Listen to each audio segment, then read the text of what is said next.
Hi!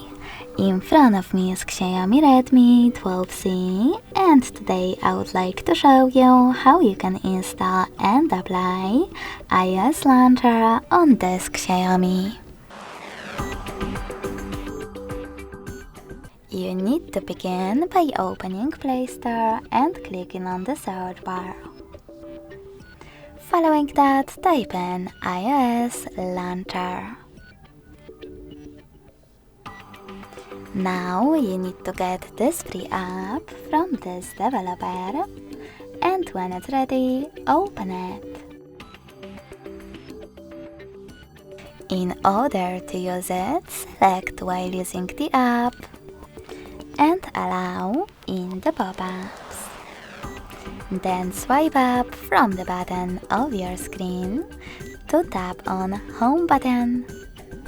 Finally, you can go into Settings, scroll down and tap on Apps section.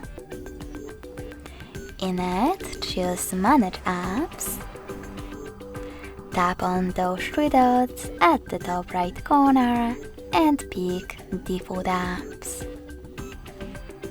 Lastly, select Launcher, click on iOS 1 and go back. Then, after clicking on it, as you can see, Apple layout was applied successfully on my XIAOMI. If you want to switch between your layouts, you can always do that by going into the same settings and tapping on System Launcher or iOS 1. Thanks so much for watching. If you enjoyed this video, smash that like button, comment and subscribe. Bye!